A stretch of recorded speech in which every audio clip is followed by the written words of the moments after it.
everybody. This is Dimensions of the Supernatural. I am Maureen Grodzinski, and I'm here with my fabulous co-host, Anthony Simonelli, otherwise known as... Mr. Forget About It, how you doing tonight? We already have a kind of packed house. Wow, look at all you guys here. We have Oofy, Andy, I don't know, CND Boy. I don't even know how we're going to say that. We'll just... C-Boy. We have Ginge with us. Hey, Ginge. We have She's Bobby. Gonna be with Ron tomorrow. Who? Jen. She's going on Ron's show tomorrow. Jenny? Mm-hmm. Ooh, we do have Jenny with us too. Jenny. So tonight, sorry, we're both not feeling well. So I'm sorry if anything happens. We're not sure what's going to happen. I've been sick for like a week and a half. Anthony is feverish. Yeah, I got 101 fever. That's high for me. See, now, this is how much we love you guys that we show up anyway. So tonight we have Mike King, the Chief of Police of Shepherdstown. No puking on the screen. We'll try to hold it in for you. So he is the chief of police. Gotta bring more viewers if we did. Different types of viewers. I don't think it's the flu. We charge extra for that. You know? Yeah. I mean, if it's going to be any kind of like sound effects or anything, that's extra. Yeah. So Mike King is the chief of police of Shepherdstown. He was on... what was it? Ghost of Shepherdstown and Morgan City. Mm-hmm. So he gets out of work at 7, and he should be joining us shortly. Matter of fact, he's still in the police department, so that's why he's he has a shift. He has to come home and get ready. Yeah. Look pretty for our show. Thanks, Ginge. She said healing energies to all. So we will just kind of like chit chat. Hey, Ron. He said, hello, Maureen and Anthony. Sorry you missed us last week. I think you were not feeling so great yourself. I don't know what's going on, but I don't know. I have some rare complex conditions that I think mine is just flaring right now. And I don't know. Anthony may have just had too much to drink on his birthday. That's possible. Because I stayed out in the Poconos for the. I just came home yesterday, and I was sick as a dog out there by myself a couple of days. And I came home yesterday. I wasn't feeling good, and today's even worse. And I got an investigation tomorrow. Hey. Where are you investigating? I'm going to destroy the name. You know how I am. Grimsmill. It's a place. Gristmill. Yeah, that's what I said. See, this is why you need me in your life. Say it again. Gristmill. Yeah, that's how I'm going. With a bunch of people. Rich Marcella. The Full Moon Girls are going to be there. You know, Lisa and Danielle. And Ron and Lotus, and I'll be there.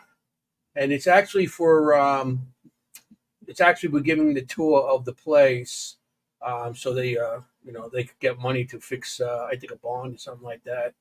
So whatever money they make, it's going towards renovations, because a lot of these old places are falling apart, and we still want to investigate them.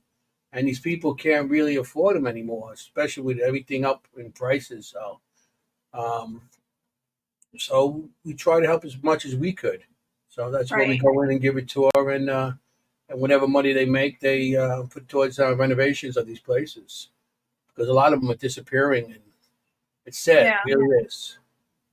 So they are historic places, but we have to keep up the upkeep of them and the renovations. So that's why a lot of us are going to locations like this, because we do fund them by paying for our investigations. Mm-hmm. Matter of fact, this is one of them behind me. Trans-Allegheny Lunatic Asylum, West Virginia. We went there not too long ago. Matter of fact, I was with Carrie Hopper and Chris Allgood, and we had a great time. Yeah. Audra was there. Don't forget, I can't forget Audra. And we had a great time there. Matter of fact, that's where I met Scott Realick. Okay, I always just Reddick. yeah, Reddick. that's what I said. That's what I said. He was there too, and so it was nice. It was really nice. And that place, out of everything I've been to, it's the most haunted. I got attacked. I got strangled there. It was crazy. It was a crazy night. Really there are some very violent locations. Everybody too, So, yeah, that was a crazy time. You know what I mean? So that's one of my favorites. Second to Hinsdale. Hinsdale's always going to be my favorite.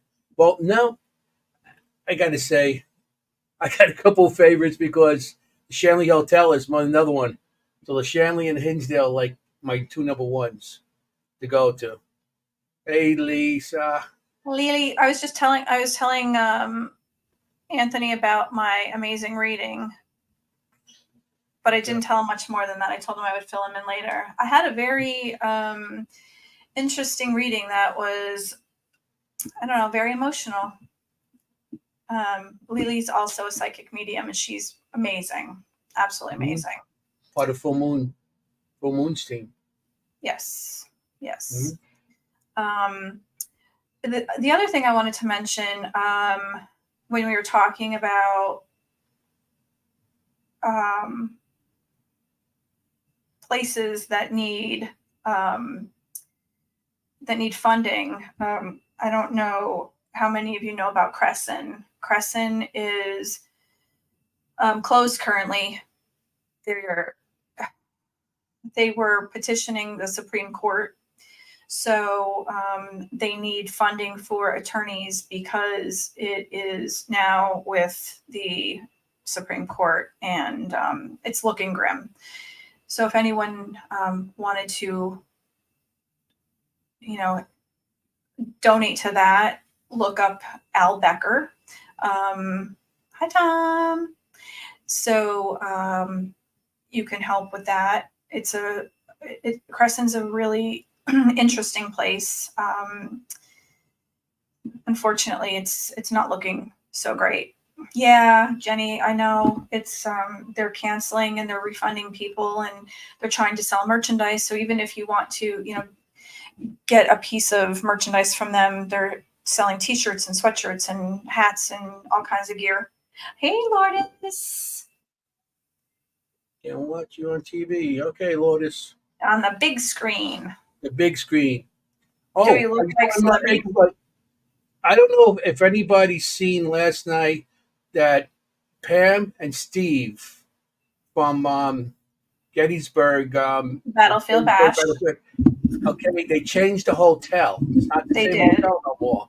Yeah, and they changed the location. Going. They only got a 30 block. I got my room today, and it's for July 20. The 26th to the 28th. 26th to the 28th. So I already got my room, and they're running out quickly. Yeah, so, I think they only had 70 rooms left or something. They have two hotels. Yeah, it's the Eisenhower and something else. The the Aspire. Yeah, the Aspire. And because I'm going to go, I already got my room, and because this hotel is going to be great. Because it's awesome. They give free breakfast in the morning. I don't have to pay $100 my family anymore for breakfast. They have a bar. They have free breakfast. They have an indoor pool. Matter of fact, they're having the party that we usually have afterwards. They're having it around the pool. They're also going to have wrestlers there tonight. They're setting up a wrestling ring. They got wrestling. The events. They outgrew the old hotel. They outgrew it. So now they got into this other hotel and they just redid the whole thing over. And I I looked at picture of the room. I'm like, holy, wow, this is nice. Yeah. So, but if you're gonna get a room, get it now. Do not wait, Ron and Lourdes. No, Do not wait. there is no sex dungeon. Nothing yet. Well, Although you never know what can happen. That's at nighttime. By the pool, the sex dungeon. Lord, Anthony is so excited about breakfast. Are you kidding me? It cost me $150 for my family for breakfast at this last hotel. It's not breakfast, it's breakfast. I don't and the breakfast was okay. It's not nothing like wow, this is great. Because I bring my whole family there and it costs me, which I don't mind paying for my food for my family, but if I could get it for free. You can get it for free. If it's free, it's for me. And they said it's not those types of eggs like, the dry eggs they usually give at these buffets and stuff. They're real eggs. Powdered eggs. And everything. Yeah. So. She said, stop yelling at her. And Ron wants to know how much the new place is. Matter of fact, it's cheaper than the last place. You got to look on the thing. The main hotel, what was it? Was it 124? Yeah, 120, 134, 124, something like that for those. And then for the other hotel with the pool and everything, it was like 140, something like that. I'm paying for 3 nights, $460, $70, something like that. For 3 nights, because I go there Thursday, Friday, Saturday. That's what we did too. It's much easier. Everybody gets your room immediately before they sell out. If you go to Gettysburg Bash, do not wait.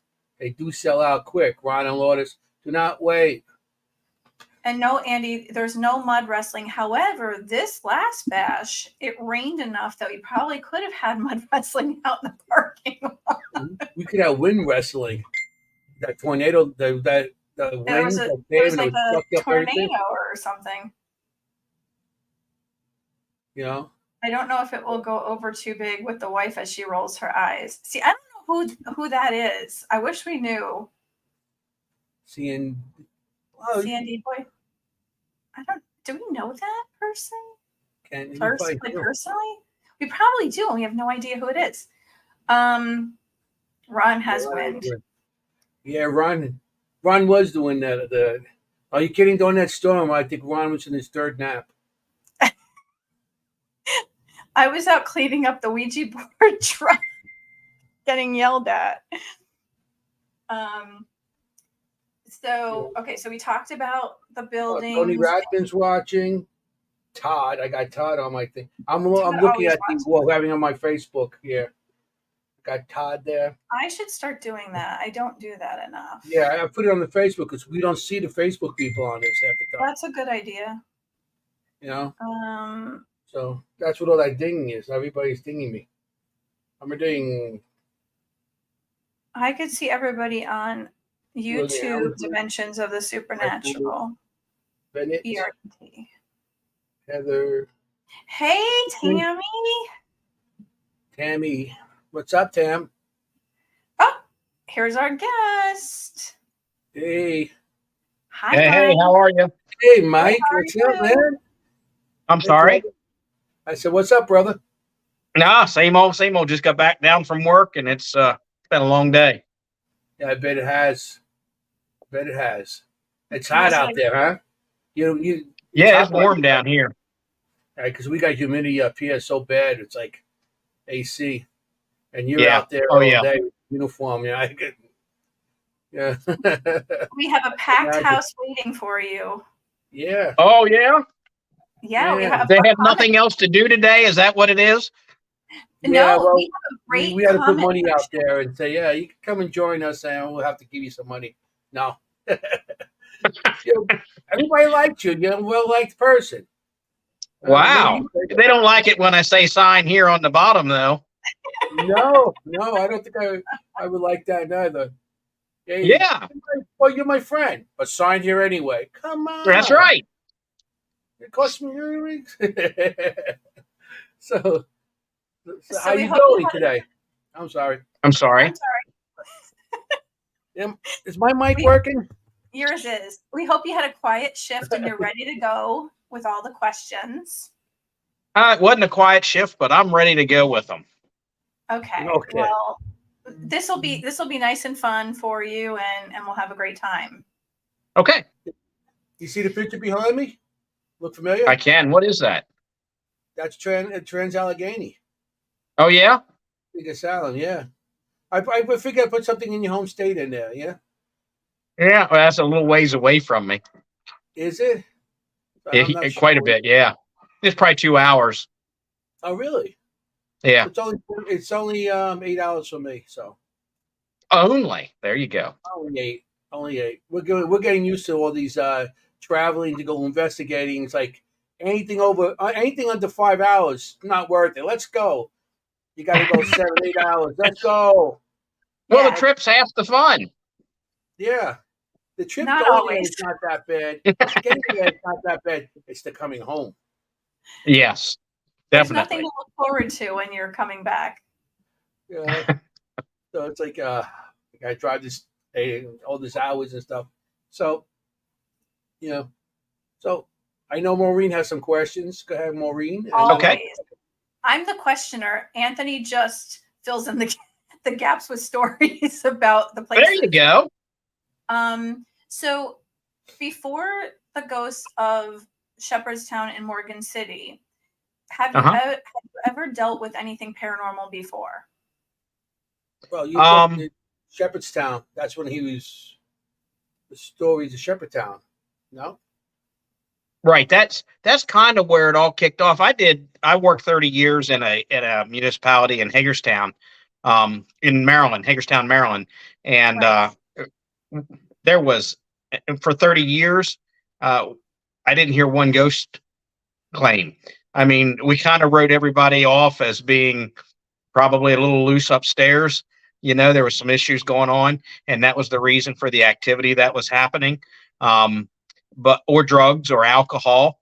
But we don't have those same type things in Shepherdstown. I mean, I was there 3 days, not 30 years. I was there 3 days and I started hearing about it.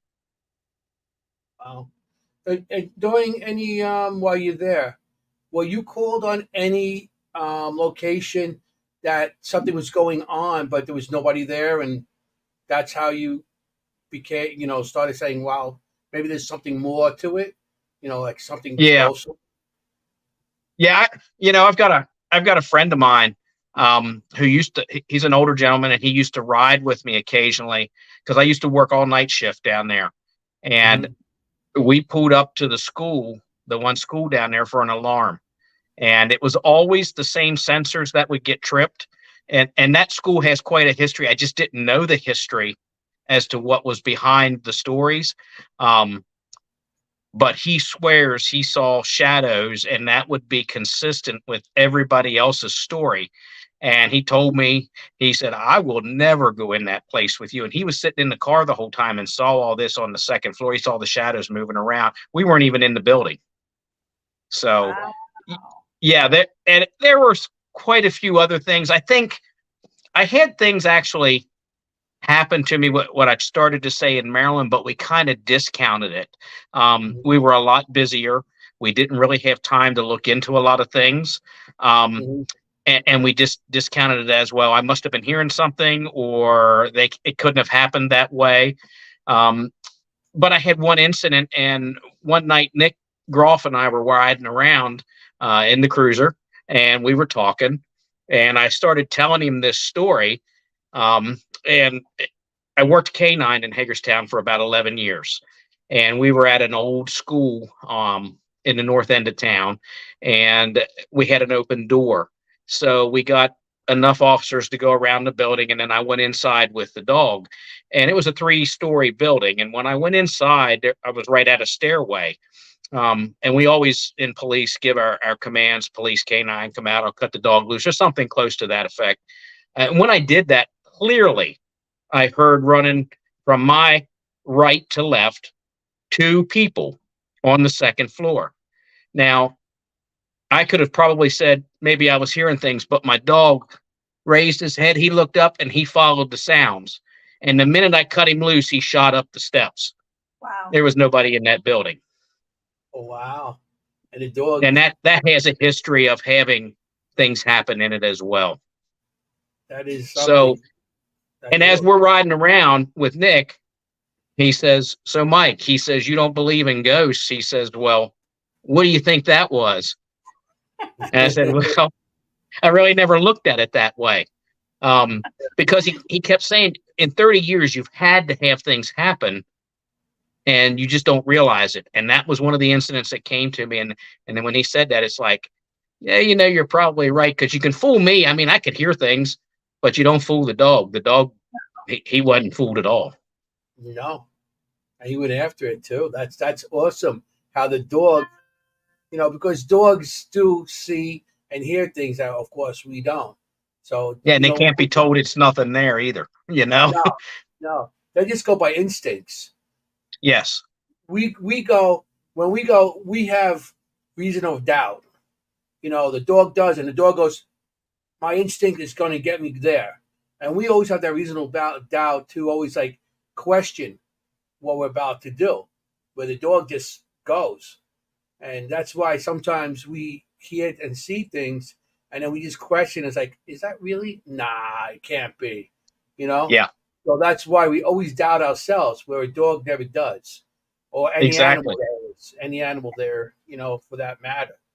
I was just going to say, like, dogs are not even the most perceptive. Cats are way beyond dogs because they see in like the purple spectrum, and that's where like the psychic part of the spectrum is. And cats are constantly with their eyes closed, kind of swaying back and forth, and they're astral projecting all the time. Cats see things more than any other being on the planet. So if the dogs see that or hear that, can you imagine what the cats are seeing that they're not even letting us know? And I'll be honest with you, I'm not a cat person. So how would you know a cat is seeing something? I mean, I watch dogs. I've learned to read dogs from working with dogs in police work. I mean, and that sounds dumb, but that's true. You learn to read the dog. Okay. Well, you're with them all the time. Yeah. And now, I mean, are some of the things that you're seeing with cats, are they like humping up like there's something there? Like they're hissing? Or what does a cat do when something like this is happening?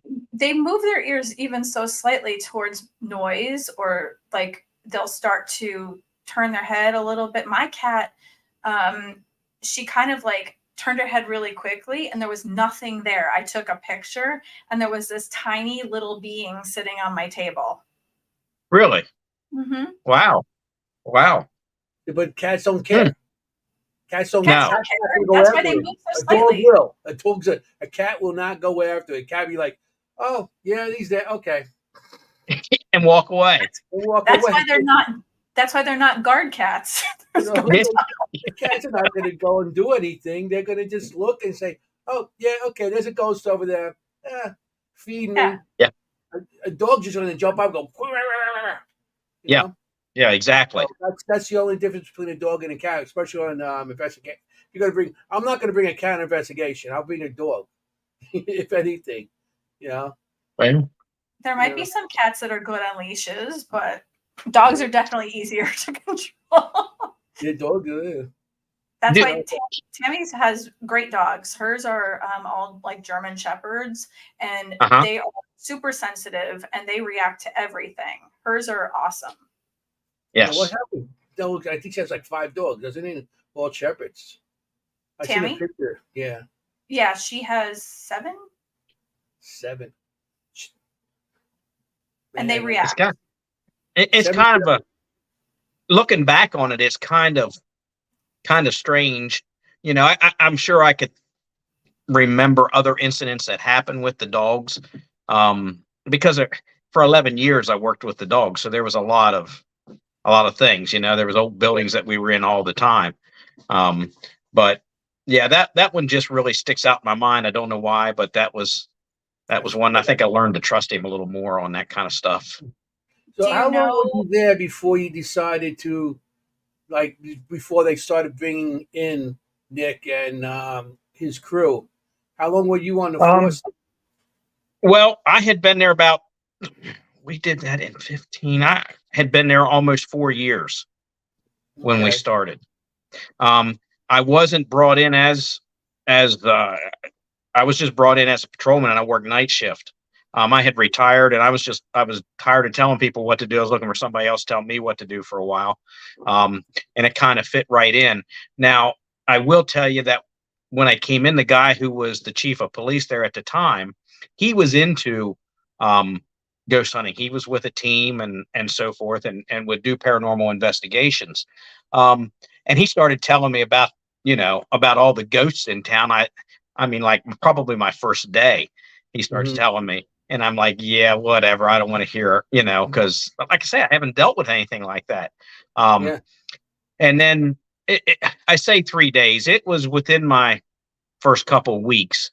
I got my first real dose of it, because he told me this. The guy who was the chief, he said, do you know who Rick is? Now, unfortunately, Rick has since passed. But he worked at one of the places that we actually did an investigation on in the show Ghost of Shepherdstown, and he worked the night shift there. And it was the investigation that they did that he brought that around. But the chief who was there, he says, ask him what he sees in the basement at night of this place. And he worked there. I don't know. I'd always see him 2, 3 o'clock in the morning sitting out smoking a cigarette on the steps when he took his break. And I'd stop and I'd talk to him. And when I asked him we would joke back and forth and everything was good, But when I asked him, I said, so I'm supposed to ask you what you see in this place at night in the basement. And man, the smile went off his face. And he got very, very serious. He said, there is nothing in that basement I need at night. I will never go down there at night by myself. So he was terrified. Yeah. That is something. So that was in the police station. That was in Shepherdstown, and that one actually was in the show Ghost of Shepherdstown. That investigation, it was at the sweet shop, the very first place we were at, and that's what kind of kicked things off. I mean, that was probably the most active. Well, I can't say that's the most active. The most active places we couldn't investigate. Oh, really? Isn't that where the knives were being thrown? No, that was another location. That was where the well was in the basement. Okay. Yes. So, do you know what was going on? Like when they said that there was a background story at the school, do you know the stories behind what went down there? Like, did you go back and read about things? I actually did a little asking around, and I will tell you, there's two stories. I talked to the custodian who's in the school all the time, and I asked him. I said, "So I hear this place is haunted," and he started to laugh. He said, "This place isn't haunted." He said, "My dad worked here." He said, "I've worked here for 15 years." He said, "I've spent the night in this place. I've never seen a thing." I said, "Well, it's kind of strange because I hear stories about it." I said, "And every time I come here, it's always the same alarm sensors." Now, look, after 30 years, you know how the alarms work. I mean, if you get one sensor, it's probably a malfunction. If you get 2 or 3 sensors that go off at the same time, something has set them off. So you look for an animal, and when there's nothing there for that, you look to see if somebody else had been in the building prior to you getting there. When there's none of that, it's really hard to explain what's causing this. And when it's always the same sensors, and it's in the area where the stories are coming from, and the story is that there was a teacher there who spent most of her adult life as a teacher in that school. She retired, never married, didn't have any children. All of her family was gone. She was by herself, and she passed away shortly after retiring. And everybody says it is her. Now, I will tell you that we used to have a canine in Shepherdstown when I first came there. And there are officers from 3 different agencies that were there when this happened. And they all swear they will never go back in there in that building again. That the dog chased what they said was a woman, but she disappeared into the wall, and the dog ran right up to the wall and stopped. Oh, wow. So, and look, like I said, there are 3 different agencies. They were all 3 there together. One would not lie for the other. It's not like I don't have to go on that call if it comes in. I still have to go. I still have to check it out. There's no reason for them to make this story up and tell me. You can't just say, I'm scared, I'm not going. Yeah, no, you can't do that. There's nobody else coming. And these are guys with guns. It's like, I'm sorry? These are guys with guns, and then they're going to go location. They're Well, fully loaded, and they're well trained, and they're afraid of a ghost. Yeah, the story, when you say guns, the one guy that was there, the two of the guys that were there, the one guy said, when I saw it happen, he said, I went to back up. He said, and I felt something cold and hard banging me in the back of the head, and it was the guy's gun barrel behind me. He was shaking so bad, he was tapping him in the back of the head with the gun barrel because they both just witnessed this happen. Oh, wow. So he drew his gun, but yeah. They thought, well, they had seen it. They thought it was somebody in the school that didn't belong in there. Yeah. Wow. That's crazy. Yep. That's and there's many other, ghost hunter, a paranormal, a person of paranormal. That is something that we would love to have on camera. That'd be like a ghost running into a wall, the dog stopping short and almost hitting the wall because the spirit disappeared. That'd be like epic. Anybody that got that would be like, whoa, that is like the golden grail of ghost hunting. Well, listen, thanks to you, my camera's on all the time now. So if it does happen again, I will have it. We didn't even have body cameras back then. That was before we were the first municipality in West Virginia to get body cameras, and we've had them now for about 8 years. The body cams, yes. I don't think yeah. I know. He was telling me what he does with it, and I mean, it makes perfect sense. Yeah. Whenever we investigate, we have a body cam on. Right. If you turn quickly and you see something, your camera's going to catch it. You don't have to worry about, did I have my camera on? Did I swing the camera in the right direction? It's going wherever you go. That's right. Unless you're running away. And also, in some locations, I actually put it on I have 2 body cams, and I put one on my back. Mm-hmm. Sometimes you go down, I mean, I've been on plenty of places. Matter of fact, Trans-Allegheny, you go down those hallways, it's pitch black. And all you got that little LED screen to see down the hall, the night vision camera, that's all you see. So as you're going down, how many times do you hear stuff behind you as you pass by? Now I got it on body cam. So if something does happen back there, I could see maybe something that, spirit or something moving, or I'll see Jason running down the hall with a knife. Yeah, there you go. You never know. When you go to these locations, you're not knowing what's there. It's not the ghosts you're going to be afraid of the living and some of the animals that might be living there. Or squatters. Like, you never know what could be in the building ahead of you. So if I have a body cam on my back, at least there's evidence there was some kind of serial killer or some kind of slasher back there that took me to pieces, But but I wear it on my back and in my front because you never know what you might get behind you, because by the time you swing your camera around, it's gone. Yes. So you have it in your back, you have it in your chest, So what do you think was your most terrifying encounter? It wasn't of the paranormal, I can tell you that. Well, paranormal. I don't know that I'm really terrified. I don't know that I'm really terrified of any of it, and I'm not saying that I want to see something so bad, but everybody says you've got this brick wall built up and you'll never see it. So I don't have those experiences like that, like everybody else is telling me that they see. Like if I'd been at that school the time that incident happened, I'd almost guarantee you I wouldn't have seen anything. Yeah.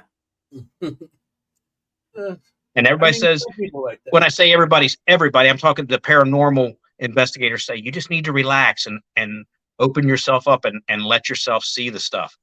Yeah, so believe, It's- or do you believe, but you just kind of like ball yourself up into a shell and don't I've want to? been doing this job for 43 years. I can't, my career depends on what I can prove and what I can't prove. So if I can't see it, and if I can't put it in writing as to what I saw, it didn't happen. And that's basically the way the courts treat me. So that's kind of the mindset that I have had doing this job for Mhm. so long. It makes it difficult, I think, for me to open up and say, yeah, this is the kind of stuff that's probably going on. I mean, still to this day, I would probably, it would have to happen a couple times to me for me to say, there's maybe something more here than what I'm seeing. Like that school alarm that I'm talking about. I Mhm. wasn't just there once. I was there many times for the same sensors. That's when it started to click in my head that maybe this is just not, you know, a story that everybody's telling me, because it's consistent with what they're telling me. So Did they ever Tammy asked check? a good Did they ever question. check? Did they Go ever ahead. check the sensors there?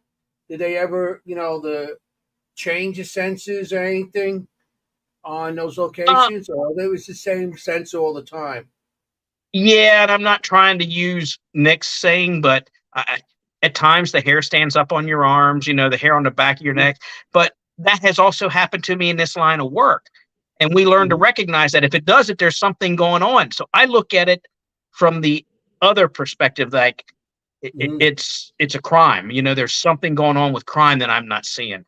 I don't Yeah, look at it with the paranormal. yeah. See, I look at it as an electrician. My former job, I look at Right. it as an electrician, and if a sense is going off in the location, and they're always going off, I would check the ground wires. I would check, the wire, wires coming in, or maybe just senses. They, change the senses. See, I would look at it both ways. Like, you want to say, yeah, it's all paranormal, but sometimes there could be some sort of natural thing that's happening. Wearing of wires, and or maybe wires off in Exactly. the grounds. You know, Right. so You look for the explainable reason before you go the other direction. yes, I always do that, especially when it comes to electrical and stuff like that. So that's I would look for the stuff like that in those cases. You know, You said but somebody had a question? Yes, yeah, Tammy. She Debbie. said, "Are you an open-minded skeptic?" Yes. I'm a skeptic, and I'm Okay. open-minded because I would love to see it. Mhm. And I've told all the teams that I've been with, if you can show me one, I'll be impressed. But you see, you're not ready for it. So it will happen eventually. If you're going to be staying around all that type, if you're going out with teams and stuff, eventually it will happen. You're not ready for it right now for whatever reason. So that's why your wall's up. And one day it's going to happen when your wall's down. You never even realize you have your walls up. It's just going to happen. And then you're going to like, wow, that maybe there is Yeah, something to that. So you must have seen photos of evidence where there is some form of, mist or shadow figures, or even, half of an entity, or a full-blown, full body apparition, right? sure.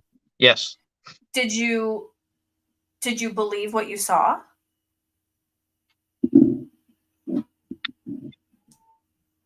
Ghost No. of Morgan City. Let me give you an example. I plead the fifth. Ghost of Morgan. I'm sorry. I plead the fifth. No, that's not what I'm saying. Um, Ghost of Morgan City, where they captured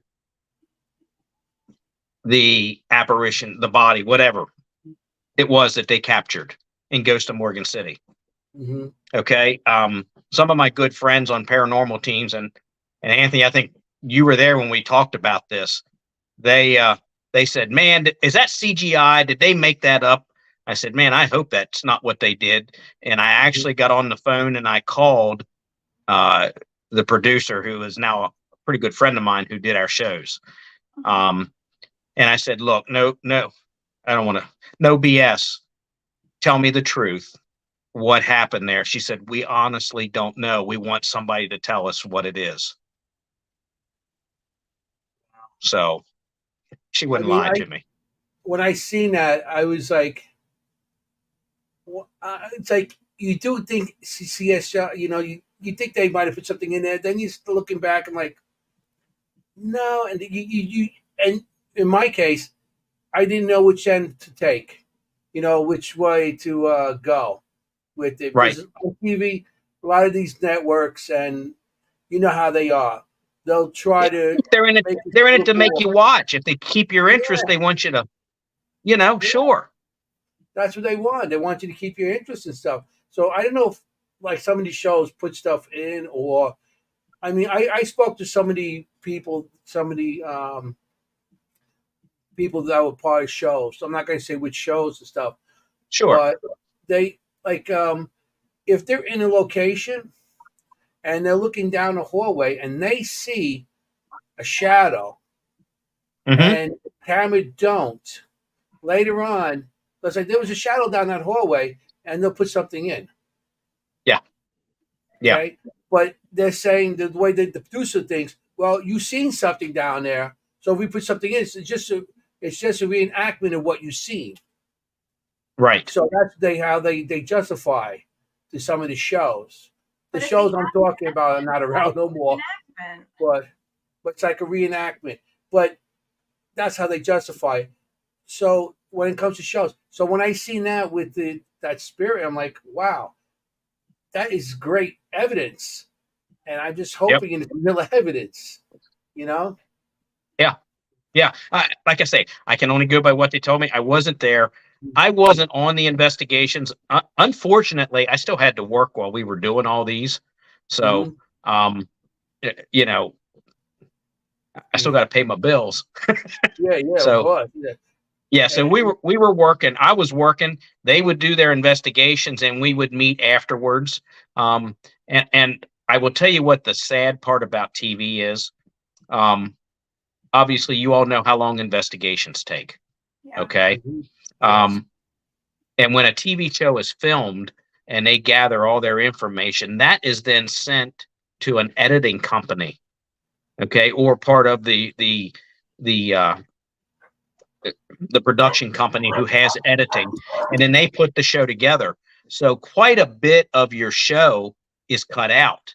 Quite a Mhm, bit of the evidence that you gathered is cut out because you have to fit everything you got into a 42-minute block yeah.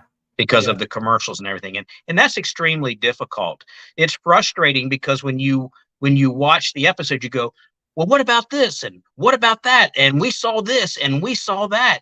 And Mhm, it's difficult. I mean, it's frustrating for the people who are there that are doing it. I mean, it's the people who have shows, it's very frustrating to do that do the investigations and put so much mhm. into it. It really is. It And that is. editing company chooses what's the best evidence put out there. Yeah. You know, as Yes. a paranormal investigator, you know what you feel is the best evidence. These people that are there on the cut, and they'll edit, and you're going to get stuff that you think is great, but they Yes. don't think it's great. Mm-hmm. Yes. Yeah, so they cut out a lot of good stuff because the editors are usually not paranormal investigators. Editors just put stories together. You give That's them all they do. everything, and they make you a story. You know, Yep. They get raw footage and they put it together. and that's what they do. They're good at what they do. But then, if they were real paranormal investigators, like I know we got a lot of guys out here in the audience and everything that have their own little shows or they edit their own stuff. But they're investigators, so they know what to put in. They don't know what to put in. Exactly. They know what they're looking for and they know how to Mhm. put it there. Yeah. Yes. It's usually So because the editor doesn't know the storyline behind what happened, and they're just picking up what they hear, like on an EVP, or they look Yes. at the video or whatever. They're not knowing what happened with the night that this was all going down. They're yeah, just Exactly. picking out what they yeah, think was a good grab. yeah. So Yes. Very much. That's exactly it. they got to make a good show. Yeah. But the And show, and let's face it. If if you took a TV crew out and you sat and you filmed the whole night and you got an EVP and I don't know, maybe somebody knocking on a knock on the wall. Okay. Mhm. How long do you think people's going to watch that show? That's right. That's right. also the problem that they have to face. Yeah. So But I that's when see they it from both sides. It's difficult. It's Mhm. it's very difficult. But that's when they get investigators that I'm not saying what show again, but they start become actors and they start getting scared and they start running out of locations just to build up. You know, they might get one knock or two and they go, oh, "What's that?" and they go running Yeah. out, or Yeah. let's get out of here and stuff like that. Yeah. So, Right. and then people are like, "Whoa, what happened?" But nothing really happened. There was a knock on the wall or something, Yeah. So, Yeah. Exactly. But but I really don't like knocking shows because I've been doing this a long time, and not to like 2004 when the shows Ghost Hunters came out and um, you know Ghost Adventures and what was the other one? The Penn State one, Oh, Paranormal State. Paranormal Yes. State. Those three pretty much opened up the field to a lot of us that before 2004 couldn't talk about it. And if you were doing it, you were crazy. And Absolutely. you know what I mean? So those shows pretty much what I know of those three shows. There might have been a couple more shows out there that brought it to the forefront, but those shows brought it in. I got to tell you, that was my biggest fear with doing this on TV is, I've done this job for a long time. I hopefully have gained some respect in this field, and I didn't want to lose it with, like you just said, people looking at you going, "Man, you're crazy," thinking that stuff. But it was exactly the opposite. I got calls from law enforcement officers all across the country who said, "Thank you. You are bringing up stuff that I have seen and done, and everybody's told me I was crazy."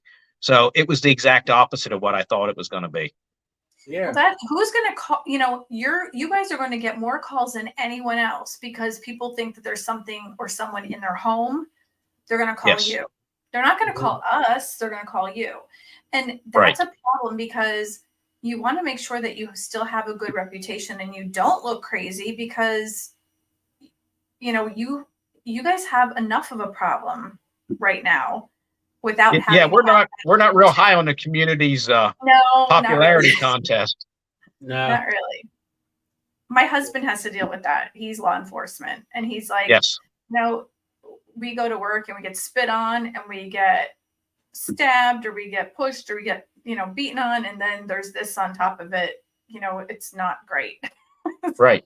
Yeah, yeah. So and let me say that the other thing too is I can tell when Ghost of Shepherdstown or Ghosts of Morgan City is airing somehow differently. Like when it first came out, my phone rang off the hook. Okay. I mean, literally from all over the United States, and not even in the United States. I was getting calls from the United Kingdom and places. That, honest to God, that is what happened. And then when it just started on HBO Max, I believe it was, the phone started to light up again. And it's been, what, 6 years, 8 years, something like that, since the very first one. Years already. Wow. So, yeah, and the phone started lighting up again. Again, I also have a whole Rolodex of paranormal investigator cards in my desk. And it's kind of nice because I do have stuff to draw from when somebody says, "Do you know anybody in this area?" And I can actually kind of give them some, and I don't send the people to them. I usually call the people myself and say, "Here's this person's number. You call them and talk to them and see what you think." Yeah, I think that's a good way to do it instead of just getting the surprise call from somebody. Yeah, exactly. I'm seeing worms crawling on my ceiling, because it could be a mental illness or it could be something else. Or chemical. Yeah, chemical, something you're shoving in your veins that's causing you to look at the Yeah. worms so much. Yeah. Yeah, Yeah. yeah. So But it's something how um, you opened up to all the law enforcement throughout the country and UK and other places, showing that because a police officer may not go to a regular civilian and say, "Oh, I see ghost," you Right. know, but Right. they could get in touch with you and tell you the story. You know, what I mean, Yeah. that's really something how you opened it up to the law enforcement. Because as an investigator, I go places. I worked in the city of Manhattan and everything, and a lot of places I went to, like on the job, being an electrician, they bounce from one place to the next place. And on the job, I have these guys that come up to me, goes, "Can I tell you something? Can I tell you something?" And they tell you their stories. You know what I Yes. mean? And they open up to you. I never told anybody this. I never told anybody this. So in your case, you have the same thing, but with more of a, you know, with law enforcement. These guys that don't want to tell their story because they're afraid. Even they tell their partner, the partner say, "What are you doing? What do you want?" You know. See, So that was a big fear I had when we did the show on the very first season when we were done and it was getting ready to air. A couple days before, we had a special premiere airing for the people in town at one of the auditoriums there. Um, and I was really concerned about it because we're a small town and good news, bad news travels real quick. It doesn't really matter. I mean, they talk, it's typical small town. Um, but what you just said actually happened. When we come out, people were talking amongst themselves. And as for the next couple weeks, people that I've known in that community for a long time would walk up, they'd look around, make sure there's nobody looking and going, "Hey, I got a story I want to tell you. You should have seen what I saw," and things like that. And it was really kind of neat. They had a lot of input into it. Then they didn't take it the way I thought they would. They had their own stories to tell. that's awesome. Especially when they share, they feel like something's off their chest now. They couldn't talk Yes. about it. Now it's like, oh, or like relief. So Right. that's awesome that they came to you and everything. But that's like I said, when I first started, I had the same thing. When it first opened up, and they used to call me at the Javits Center in Manhattan. They used to call me Tony the Ghostbuster or Ghost Guy Tony, or they always had something with ghost in it. And they go, one guy used to come out and he introduced me to everybody, because we were doing the rebuilding the tower down. I was working Tower 1 and Tower 4 down by the towers, and Yeah. I was known there as Tony the Ghost Guy, the Ghostbuster, the real. Yeah, this is Tony. He's a real Ghostbuster. I'm like, Yeah, you the know, Ghostbusters. the Yeah. Ghostbusters. Yeah, it was something. But when these people's stories and they come out with these stories, like, you know, it was helpful for them. I wrote down a lot of my stories, especially down the towers. Well, after that, I had a million people that were working there with stories and stuff that happened up, and I wrote down all these stories. It's really sad, Yep. but Yeah. you know, but in Shepherdstown, the one location. What was like most haunted location there? So is The there most haunted location is the place they used for their headquarters in the first one. That's what all the really? producers and the camera guys told me. They said the sounds that come out of there at night and things like that. They said that place was the most haunted place in Shepherdstown. Okay. Was that on one of the airs? They said that on the air. I don't think they I did. don't think I ever said There's that. a lot of behind the scenes stories about that location too. Um, that I've been told about, and Dana from the show had told me about quite a few of them. Yeah. The one that says "What's up?" That's Bob Christopher. Hey, Bob. Hey, Bob's on. You got Bobby, Ernie on. Your buddy amazing Ernie. equipment.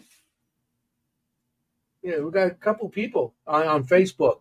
Yeah, we don't see your name on the screen right now, Bob, because you have to sign into StreamYard so we can see your name. But we see it. We see you, and we I appreciate you see being you on with my us. phone. I have it on my phone too. So when all of those different locations started to be linked together, were you kind of blown away by that, or was that something that they kind of figured out and then you didn't realize it until after it was aired? Well, honestly, they all talked about it, and I just kind of went, "Yeah, whatever." You know, I mean, honestly, You're an that's open-minded skeptic. Remember that. yeah. I just wanted the crap to stop. You know. You know, I noticed since I've been doing this and doing paracons and everything, and I've been noticing a lot of law enforcement, a lot of cops are doing investigating these days.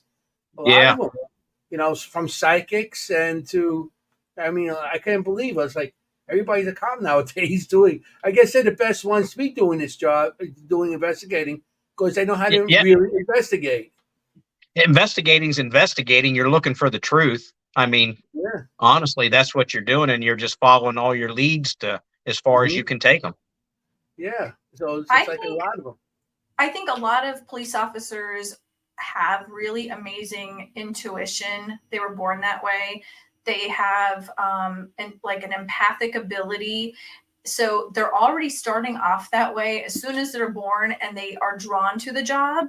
So I think they're already like that, and they pick the job, and then they start to develop more abilities. So I don't think it's like the opposite way. I think it's that way to start. I think you're probably right. That and we're nosy. True. It's the truth. So after the show, did you have anybody in the town when you're arresting them saying, "Oh, the ghost made me do it"? You do it. I didn't in that town, but I did in Hagerstown. Really? Yeah, it was a pretty severe child abuse case that we had. And they tried to convince us that the ghost did it, but that was too far out there. That's sad. That's really sad. I was saying as a joke, but oh man. No, unfortunately. Unfortunately. Now, I will tell you, one of the funniest calls I ever got, because they always say, "Do you get any 911 calls?" Well, Shepherdstown's like Mayberry. Okay. I mean, seriously, it's a very small town, and people, honest to God, will have something happen at night. And if it's on a Friday night, they'll wait till Monday to call the office to talk to us about it. Okay. really? They don't call the police. Yeah, they don't. Yeah. And unfortunately, that's the way it works. Now, we do have a 911 center, and they could pick up the phone and do that, but they don't. Okay. But it's really like Mayberry. It's just, I don't know, it's a really small town, and word travels around. I mean, it is what it is. How many officers are on patrol at a time there? I mean, at the most 2. Wow. Typically, it's only 1. At night, it's only 1 typically. So if you have like a 911 call, do they call officers from, that not working?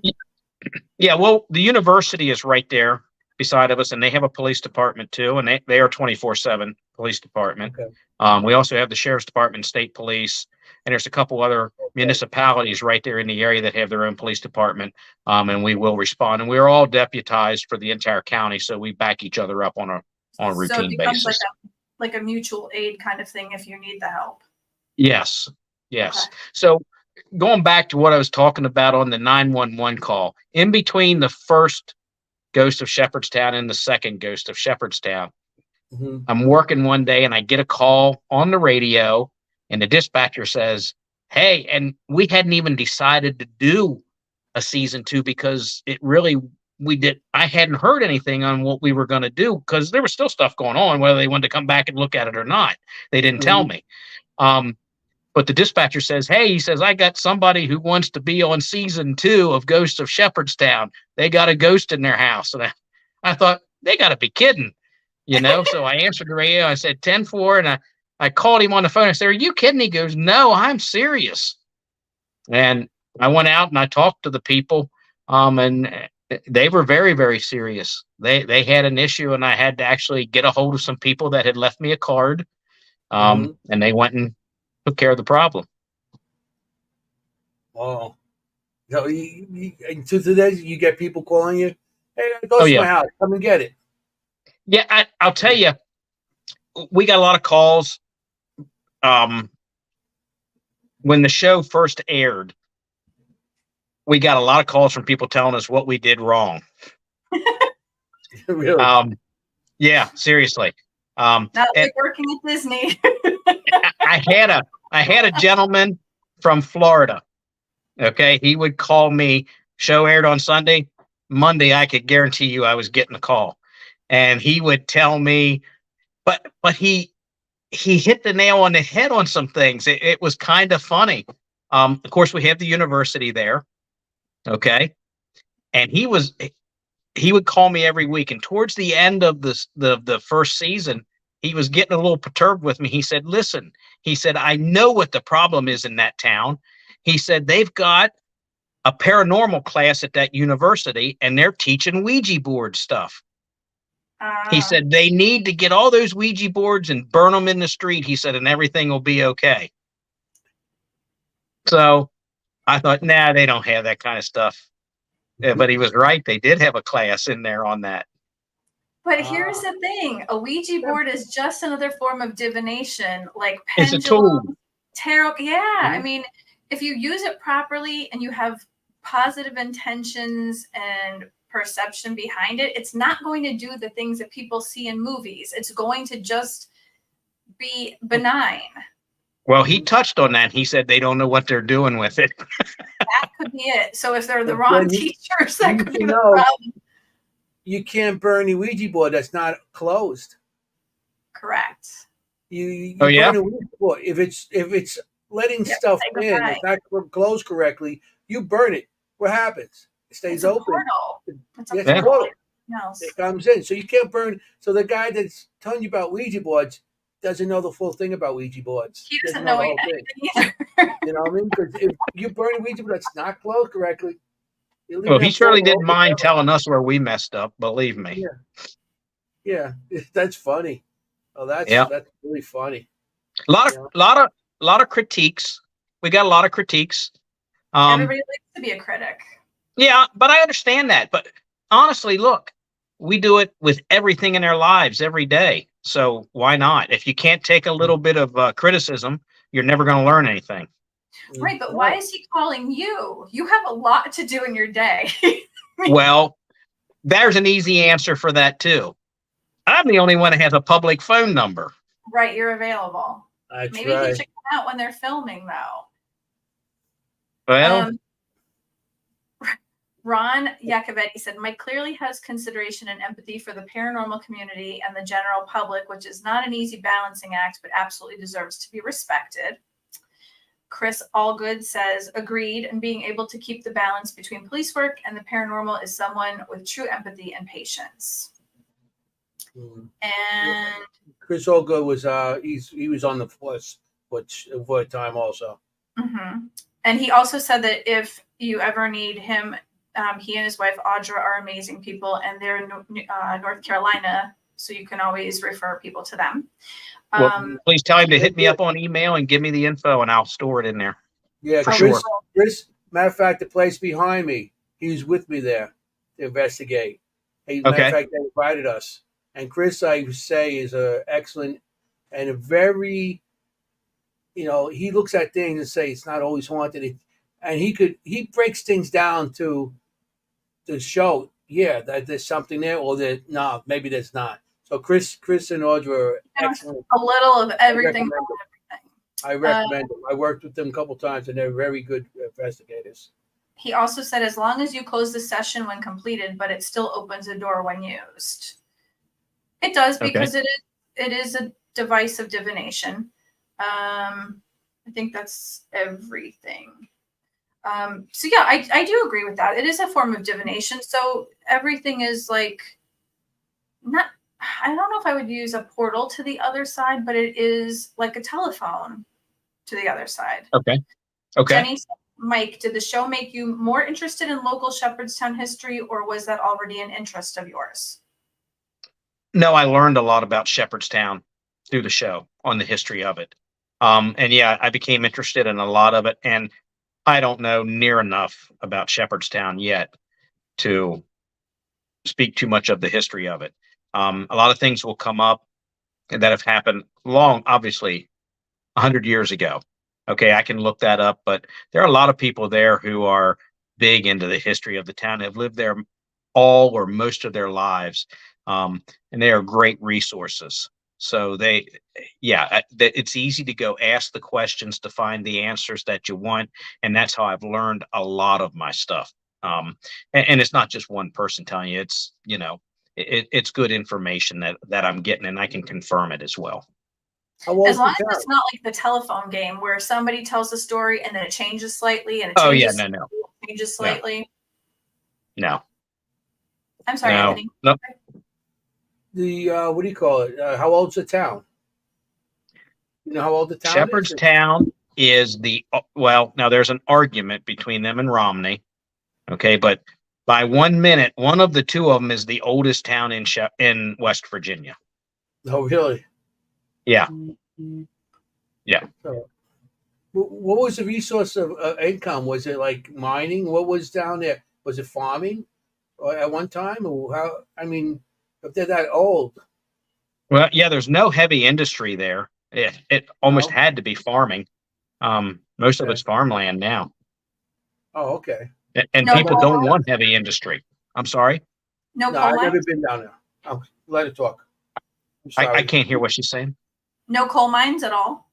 No. Mines. No. Huh. No.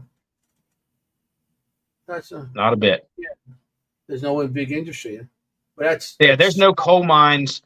We're in Jefferson County, which is the furthest eastern county in the Eastern Panhandle. Okay, and then it's Berkeley and Morgan, and so forth. And I'm not sure of any mines at all in any of those three counties. Mm-hmm. There could be. Well, there's the sand and glass mine in Morgan County, U.S. Silica, I believe it is.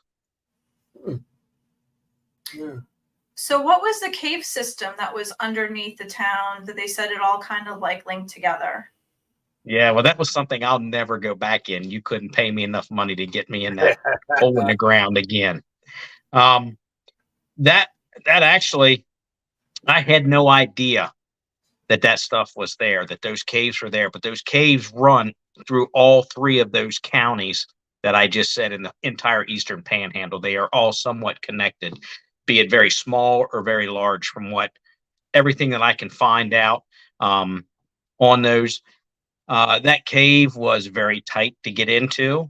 And when we got in there, these are one of the things that didn't make the show, but Nick slipped, went down, and was headed down into a point where we couldn't see anymore. And he and I kind of wedged ourselves and got back out of there and said, "This is enough. Let's get out of here." Oh, wow. It was tight. I'm not claustrophobic, but that's a different feeling.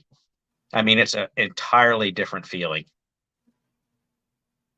Very cold, damp, not a good feeling at all. Not a good feeling at all. That it, all of that connected and it led to some place where I don't remember. Did they say that they connected into a place in Martinsburg? Okay. And they said that's where everything began. Yes. Yes. And see, it's all limestone. This is nothing but limestone through there. Okay. Limestone, it actually is a good, right? Yeah. And they call, if I'm not mistaken, they say that's a good conduit for it. Is that correct? That and the river, the limestone and the river are the two things that they put.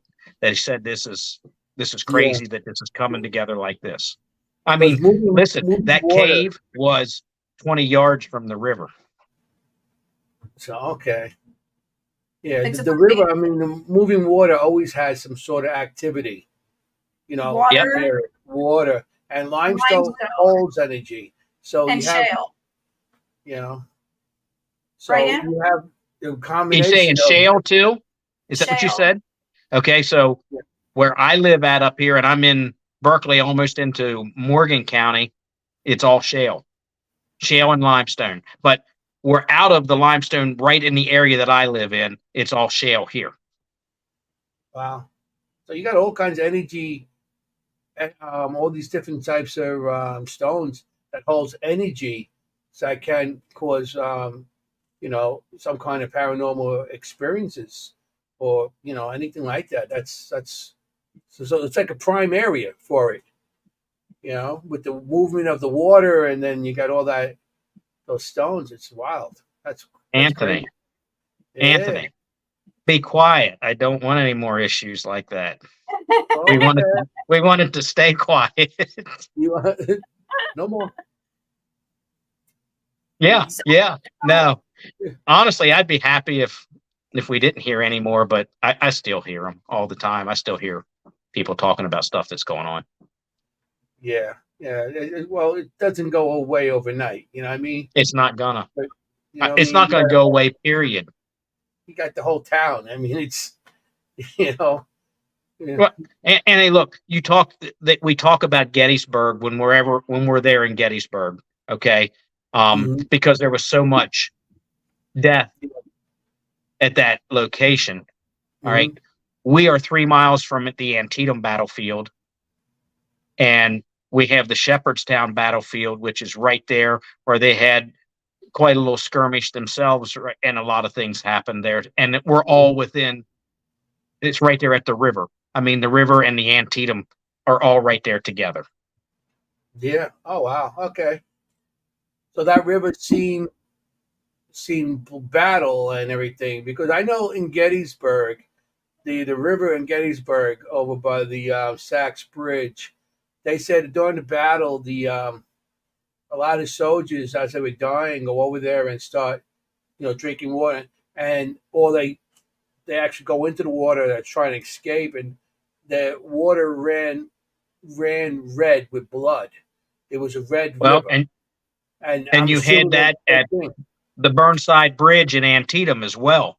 They said the water Yeah. turned red with blood, and of mhm. course you had the bloodiest day in the Civil War battle at Antietam on Bloody Lane, which was, if I'm not mistaken, 28,000. Does that sound correct? I'm not sure on that one, but I believe so. Chris knows a lot about this though, because he said, didn't they use those caves during the Civil War? And I think they did to kind of like hide. And he They said, absolutely did. They're yeah, blocked off with steel grates in places. yeah. And he said limestone is a conduit, and shale bounces current and energy, provide the moving water, which produces energy, and you have a natural storage device, and shale will allow the energy to travel. Okay, makes sense. I'm not And all talking. of that I didn't say energy. that. I'm not talking about it. See, I didn't say it. You told me not to talk about it. That's when our friends come in and talk about If it starts, I'm calling you. Oh no! You have to get down here. Get down here quick. You got to get rid of this on us. You stirred it, so you can come put it out. Yeah, good. Yeah, yeah. You lit the match. You got to put out the bonfire. Oh boy! But it's.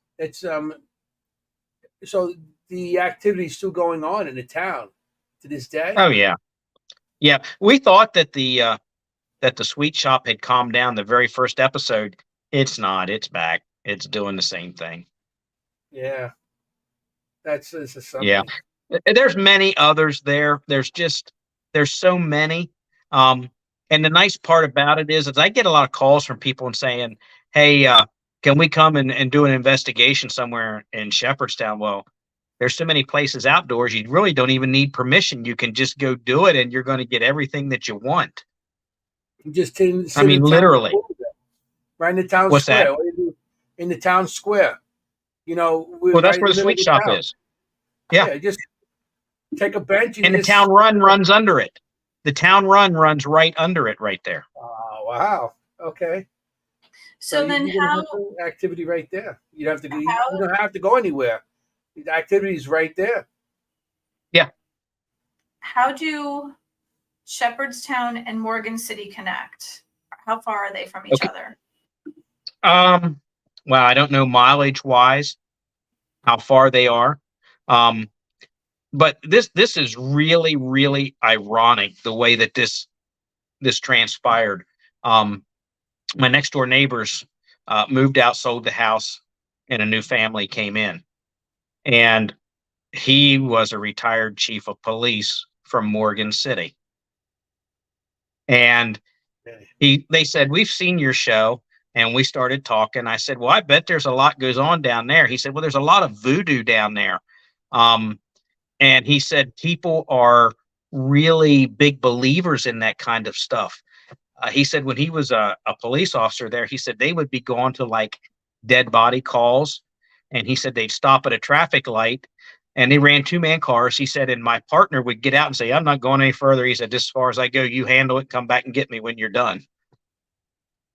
So, wow. I mean, strange stuff going on. But he said there's a lot goes on down there. And the producers were looking for someplace new to go to see if that anything could transpire, if there was a good location. And they put me on to Morgan City. The next door neighbor did. And I got a hold of the producers and they said, yeah, if you can get us in down there, they said, we'd love to go and investigate that because they knew the history. Because Morgan City's not far from New Orleans. Okay. And they said, they knew the history of everything that had happened down there. Morgan City's right on the water. So put them in touch with them. And sure enough, it went crazy. I mean, it went really good. They had a lot more going on down there than what we ever thought they did. Wow. Well, you got voodoo involved, so there's other activities. And they didn't do anything with voodoo in the show. I mean, they No. talked about it, I think, a little bit, but they didn't really do anything with it. No. And Jeremy down there, he had been into it for a long time. And look, and I'm not trying to cut anybody, and Jeremy's one who won't do that.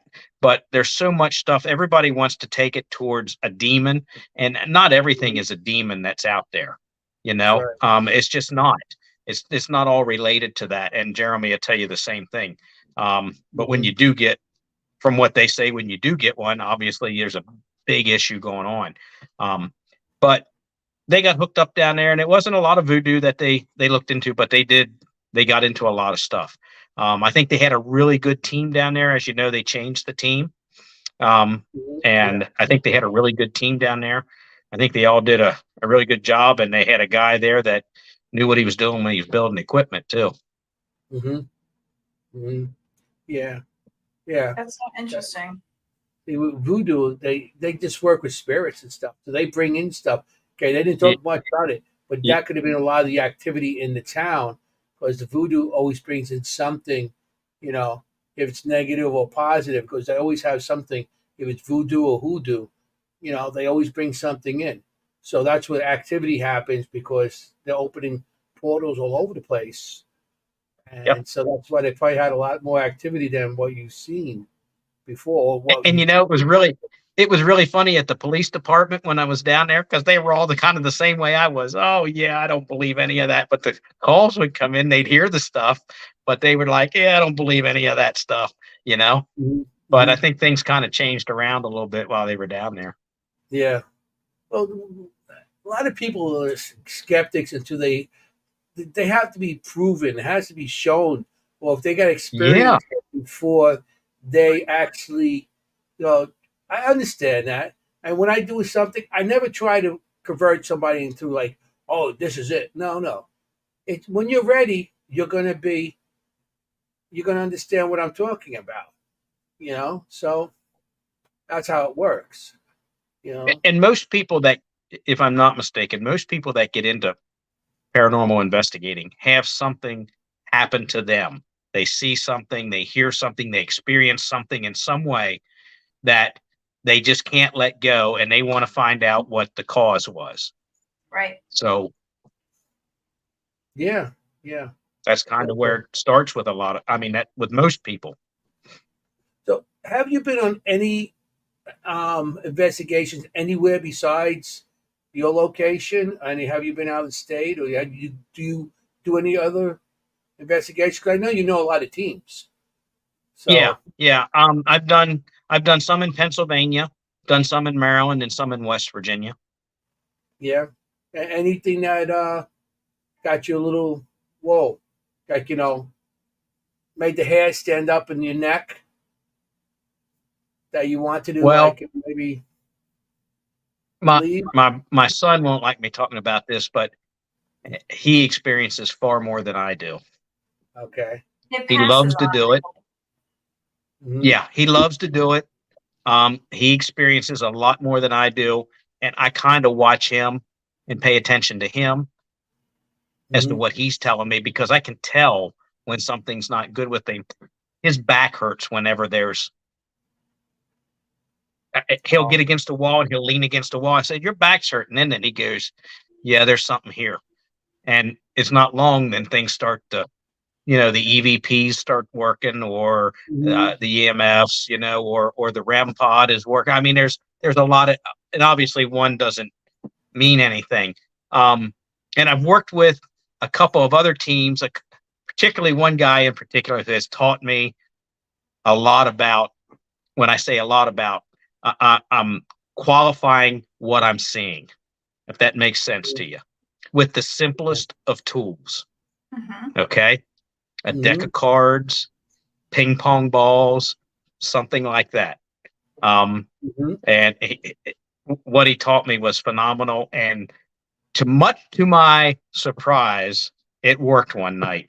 I mean, and we were doing a live feed video on Facebook.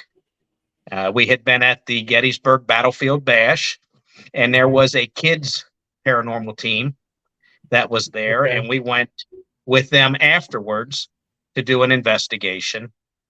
And to qualify what was going on, we put the ping pong balls on the table, and we said, "Okay, if there's something here, can you roll the red ball?" And listen, we were sitting at a table and everybody was back. There was no tablecloth, nothing. And as sure as I'm sitting here, the red ping pong ball started to move. Okay. I said, "Okay, that's great. Can you do the blue one?" Then the blue one started to move and the red one stopped.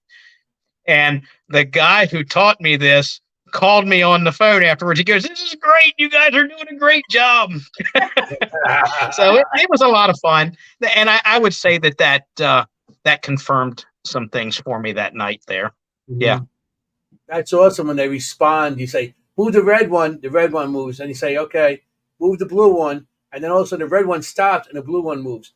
So that Yeah. confirms there's something intelligent response you're getting from a spirit. You're getting something intelligence. A couple other incidents that happened to me. Um, we were we were at a place outside of Baltimore City, Mhm. and they were doing an investigation there, and we had an SB11 running at the time. And we were in a room, and some people were having some feelings from what was going on, from something that had happened in that room prior to. And Mhm. a male voice came on the SB11 and began to answer some questions for us as we were asking them almost live. Um, and my wife was there, and she said, "Well, how many people are in the room?" And this was so dark. I mean, you really had to stop and think. And I think the voice said 5. And we looked around, there was only 4 of us in there. And she says, "Do you mean you too?" And the voice said, "Indeed." And it was like, wow, Yeah, I mean, that gives you chills when something like that happens. And you're a yeah. Um, skeptic. I know, I He's know, open. He's open.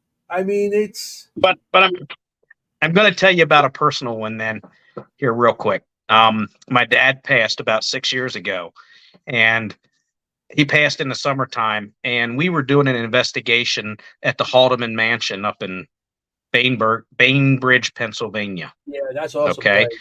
Yes. Yes. And we were out in the summer kitchen on the second floor, Anthony. So you know where we're at. Mhm. And it was a night that was unusual because Fact, I nothing met was you there. happening. Yeah, Mhm. but nothing was happening that night. I mean, and that's unusual for that place. We Mhm. usually got a lot.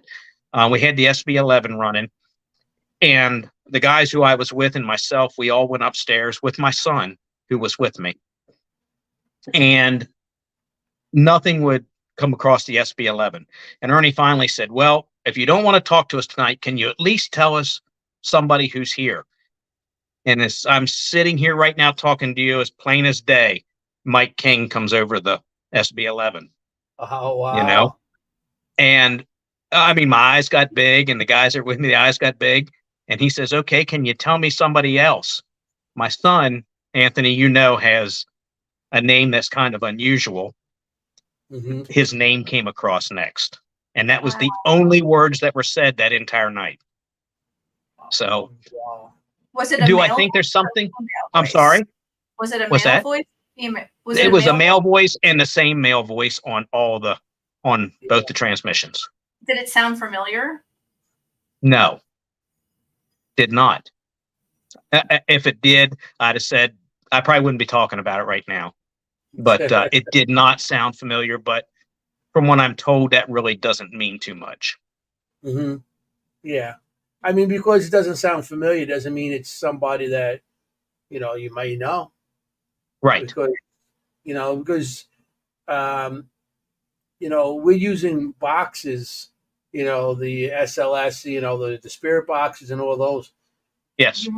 You're not going to be, they're not going to be using those, always the same voice. Sometimes they can't get it. Maybe they're not strong enough. They're using a voice that's there already. But for your name to Yep. come out and then your son's name, that is Intelligent. intelligence. I mean, that's people could try to fight that and say, no, that's not evidence. It's like, how can that be evidence? I actually, Right. Absolutely. my name came out. Not just your first name, your last name, your full name Right. And there came was no out. break in it. There was no You know what I break mean? in it. It was put Mike King. together. So Yes. I mean, that's intelligence. Absolutely. I mean, that's a lot of intelligence there. That is awesome. Yep. You know what I mean? And I love that place. Like I said, I met you there. Yes.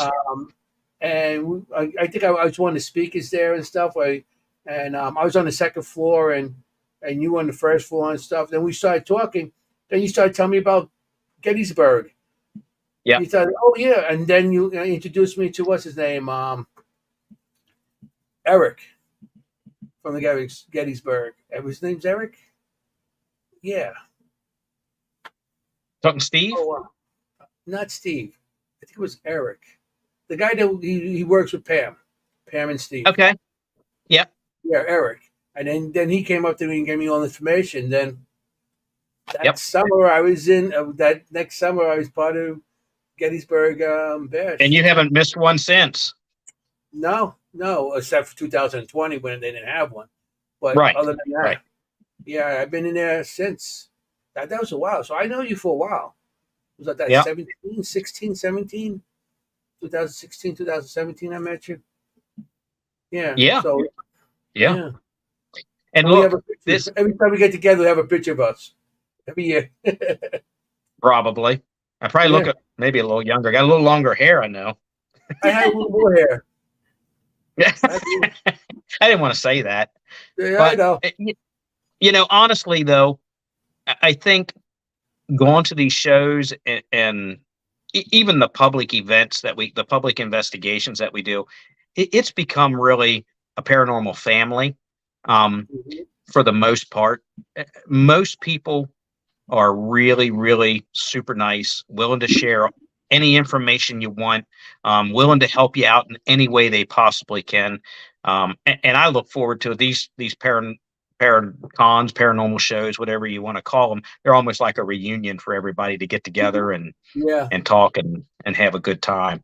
And I look forward to them. I miss everybody, and it's I don't get to as many as I used to do, but Mhm. doing the best we can. I mean, until I started doing the Paracons, um, I was like, not many people you could talk to about the paranormal and stuff like that. Oh Not the no, iPhone back then. You know what I mean? I no. started in the Paracons, and I was like, oh, it felt like a weight coming off my chest. I could talk to these people, and they're not going to get their eyes rolling or some kind of silly joke or something. They're listening, and they're And they asking understood you. They understood you. Then they ask you advice. They tell you their story, and then you go back and forth. And it's like, Yeah. whoa, this is really cool. How you There are got it people whole out there community. just like me. Yes. Yeah, and it was a cool Yep. experience when I first started, and that's why. I mean, we still got more and more, and now it's like open to everybody. Everybody's into it. I mean, I as a kid, I didn't talk about this stuff. Now it's more No, freer to talk about. That's no. what's awesome about it. But I go. what you just said is very true. This field is growing so fast right now, and Mhm. there's so much technology out there.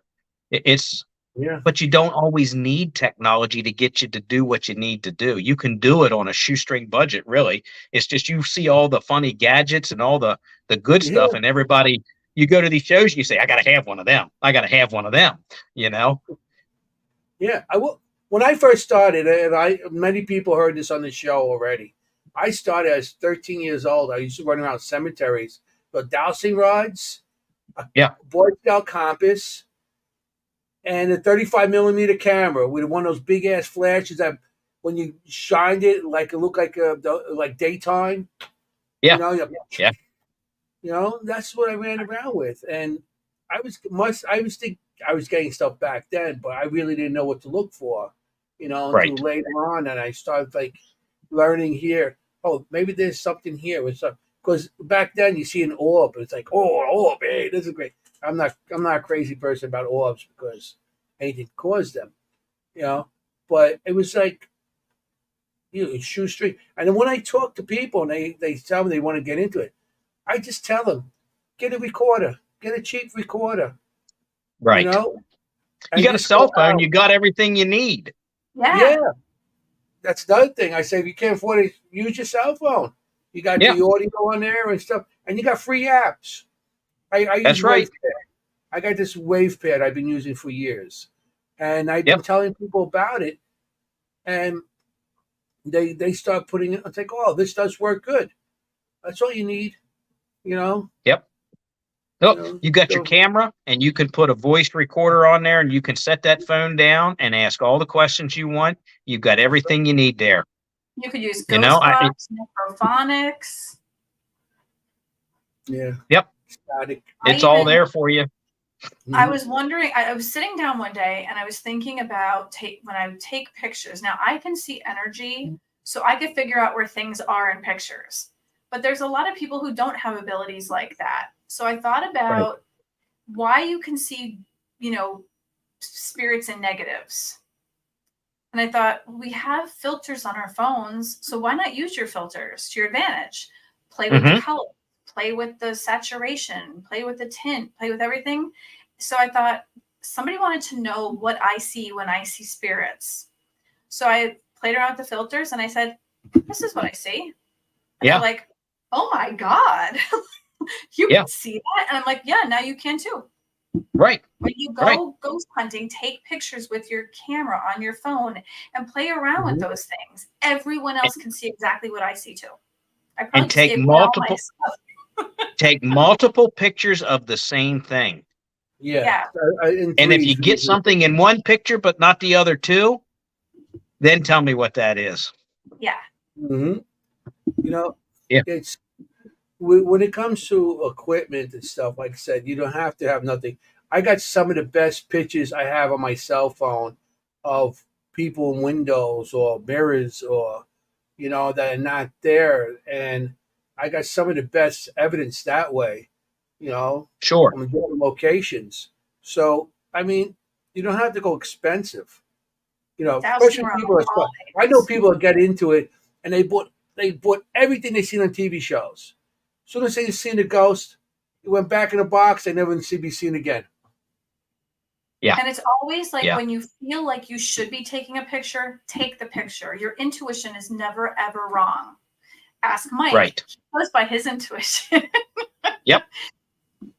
But, and this is not something that you hear until you get with, I think people that have been doing this for a while, and I mean this seriously, you got to protect yourself too while you do these things. Absolutely. You know, I mean, you're putting yourself out there, and you got to be careful. And if you don't know how to do that, you can always message any of us. I'm always open for questions. Absolutely. Nothing's ever stupid. I will teach you how to ground yourself, protect yourself, open your chakras, you know, cleanse yourself, whatever. Chris Allgood, he's always open, I think. Yeah, when people, I'm always trying to help people out, especially new people coming in. That's why I love the Paracons. They come up to you and they ask you questions about all the different things and, you know, different pieces. How many people you brought over to my table just to show them? Mike brings people over to my table. He goes, "Here, here's the guy you want to talk to." And they'll talk to me about, you know, different pieces of equipment or just experiences they had, which is awesome. You know? Well, people want to see good stuff, and I'm not saying the others don't have good stuff. That's not what I'm saying. But you take the time to show me what you have and explain it to me, and that means something to some of these people, and that's why I send them in the directions of the people who I know will do that too. Yeah. I mean, that's what I'm there for, to talk to people. That's how I got into the Paracons, because I needed to talk to people that did the same thing I did. That's why I started going to Paracons, and I said, "Oh wow, this is awesome."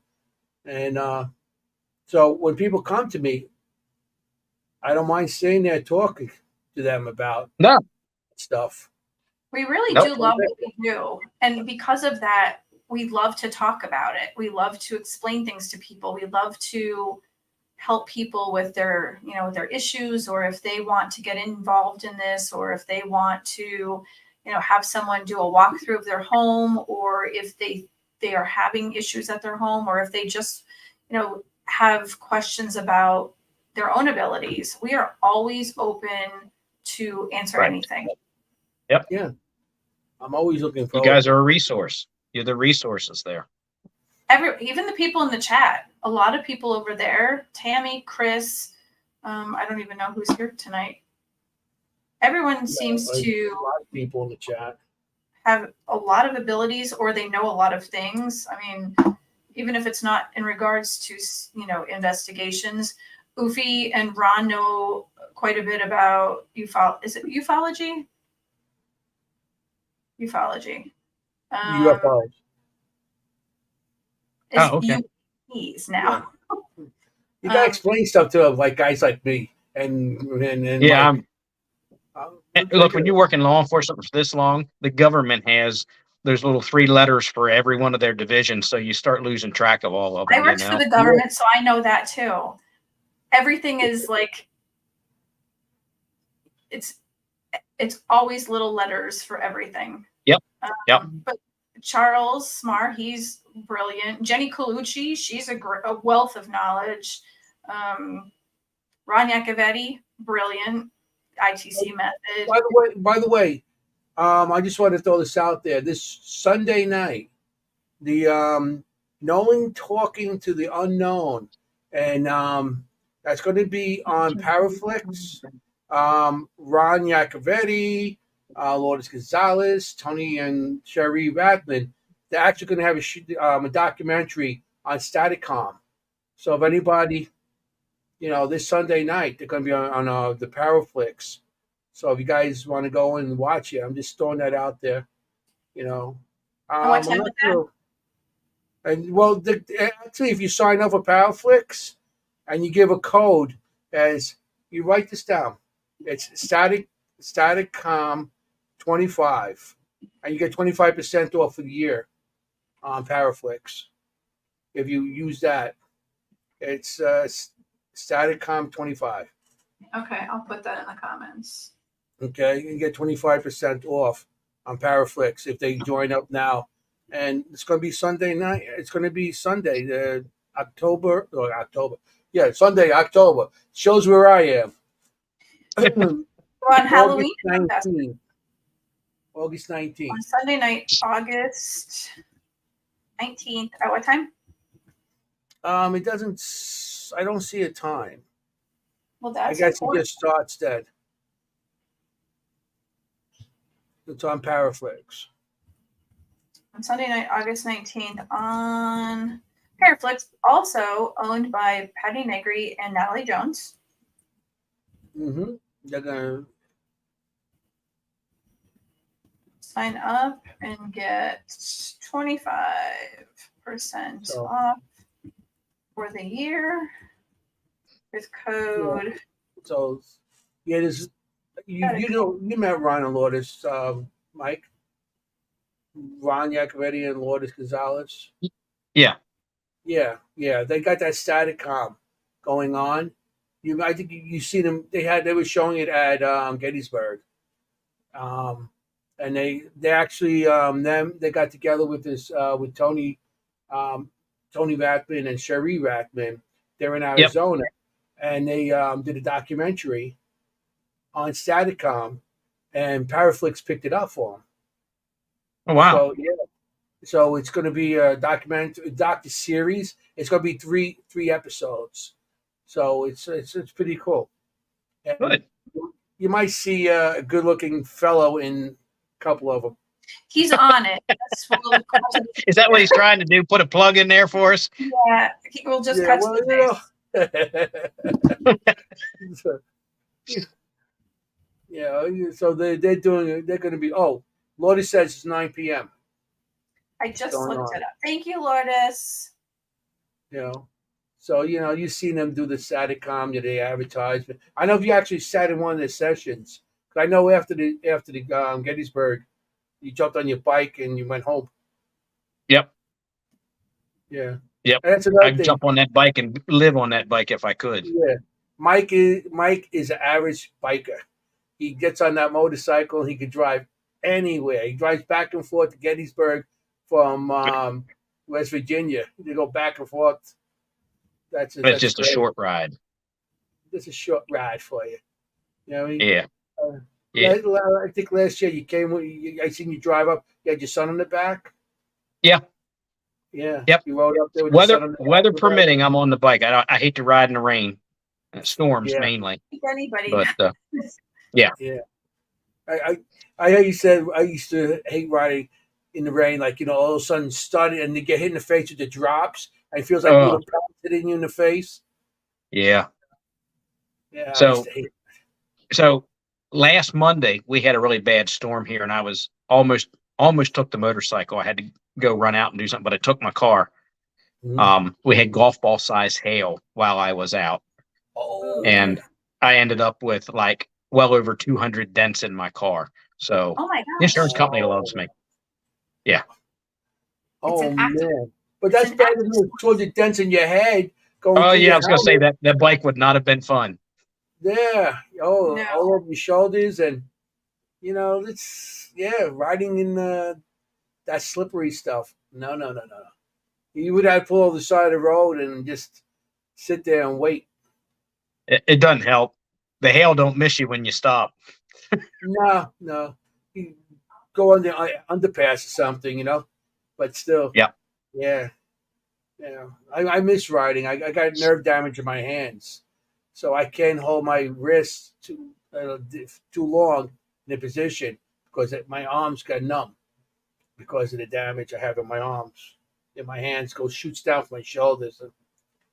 So see, that's why you need a Harley, because it shakes so bad. Then you don't have it. Just brings you back to life, is what it does. Keeps your nerves from. That's it. Yeah, it keeps you. It gives you a little vibration. Keep a little massage to your hands. Yeah, that's what I need. I gotta switch my bike until I get a Harley. Yeah, but I haven't rode in a couple of years because of it. The damage I got in my arms. I can't hold my drumsticks. And, even when I draw, my hands get numb. We heard a secret in the comment section.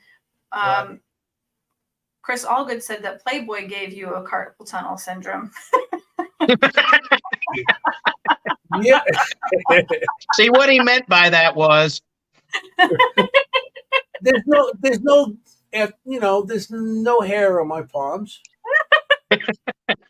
Look, Gillette, Yeah, yeah, Gillette takes that good off. yeah, Maybe that's why my yeah, eyesight went after all these years. yeah.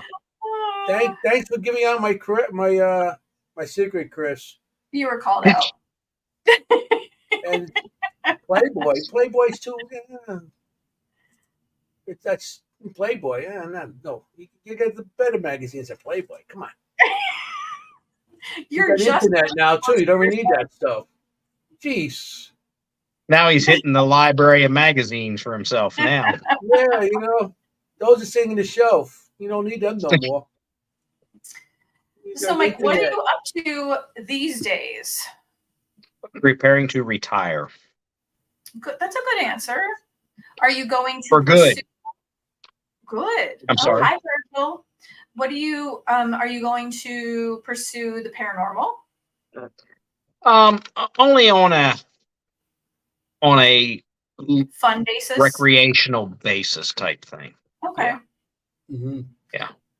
I'll probably Has put it- more time in the seat of that motorcycle than anything. I like that I answer. don't blame you. That's a really good answer. I, So, what was it like working with Nick? I got the opportunity to work with him, and I really loved it. We had a great time. Yeah, Nick's a wealth of information. If you ever get to be around him and talk to him, I suggest you pick his brain. Mhm. He's got some interesting perspective on things.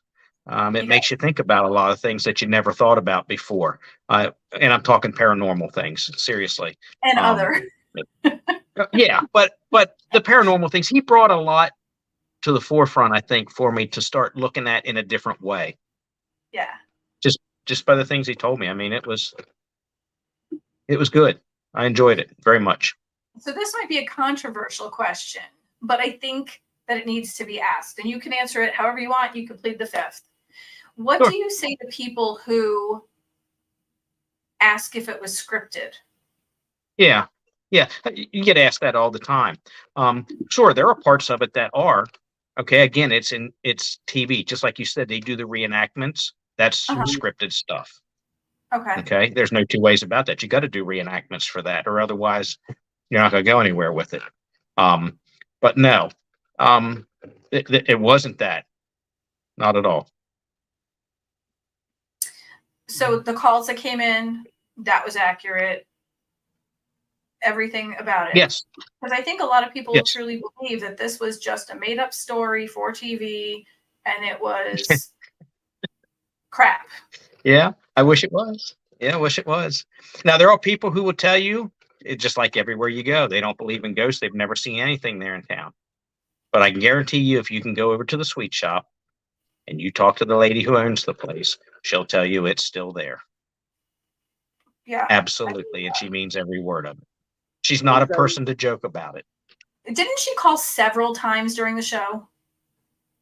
Mhm. Because I believe that was the place that there were several. It's been so long since I've seen that because it was a while ago.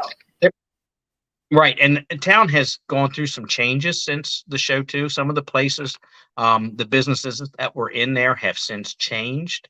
Mhm. There's reasons behind that I can't get into on here that had a direct impact on, believe it or not, on the show. Things that happened in the show because of what was being done in that business. Okay. So And that's understandable. Be signing an NDA. And I don't mean it. I mean, we know why some of the bad things were happening. Okay. did any of the anybody on that show, you think that they were making stuff up so you will come in to investigate, so they could be on TV? Oh, that's a good question. No, I don't think so. No. Like to I don't drum think up so. business or To do what now? like to drum up business or to like get them like some exposure or advertising. No, not at all. In Because fact, that would be a great way. yeah, no, not at all. Listen, Shepherdstown has a great tourism business anyhow. They had that long before this show was ever thought about or ever transpired. If anything, the people were glad to see it stop airing, so there weren't so many people in town. Oh, wow. Oh wow. You would think that they'd want the business. There were a lot of business people who liked the added people in there because, obviously you bring people in, you're going to do business. Okay. Sure. Mhm. But there were other people that said they were glad when it stopped because there was a lot of people around. Interesting. Well, I mean, it's a tourist town, but it's so much you could do. I mean, how many people you gonna, you know, it's a small town. You can't It's a small town. Yeah. you know what I mean, where you gonna put all these people? And that's just it. I mean, there's a lot. Look, there's bigger towns right around us. There's plenty of places to stay. There's not Mhm. a problem finding a place to stay. And as we all know, paranormal investigators are typically big into history, things like that. And with the Antietam battlefield there's a lot more for them to go and do and look at. There's a lot of history in that area. DC 70 miles away. It's an hour and a half drive from there. There's so much there it's a stopping point, I think, for because of the show. So a lot of people did stop, looked into it. Yeah, A lot of people conducted investigations there and found stuff that sent me the stuff that they found. yeah. That's interesting, and because it sounds like a central.